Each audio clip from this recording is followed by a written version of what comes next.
Hey there, today we're going to make a money leaf. Let's go. We're going to start with $1 and we're going to fold the corners over and down where they match the bottom seam. Then you're going to fold right in half, and then you're going to fold each bottom piece in half to the crease. So we're going this to the crease, and then this is matching it at the crease. Oh, this is getting a little wonky.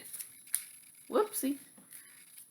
But we are both at the crease, and we are flattening and making sure that it's nice and crisp. I kind of have a little bit of a crinkly dollar you would like to use.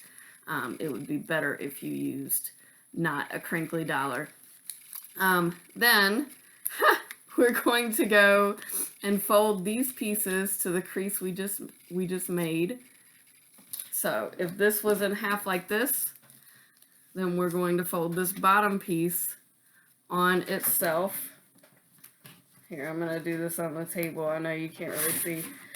But we're going to fold the bottom piece onto itself where it's just this little bit of white showing here at the bottom and a little tiny bit of green. And then we're going to fold the top piece to the other crease that we had just made on top. And then we're going to fold from the bottom. We're going to go backwards and forwards. So backwards and then forwards.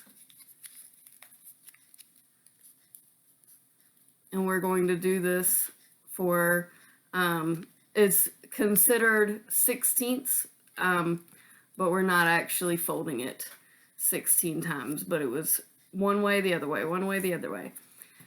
We're going to pull these pieces together and we're going to flatten them out so it's a little bit crisper than where we were at. You're going to pinch these two pieces at the top, and then you're going to pull this part out. You're going to pull the side out. You're going to pinch the bottom piece, and then you're just going to kind of shape it just a little bit better. And then here you have your money leaf. Thanks for watching.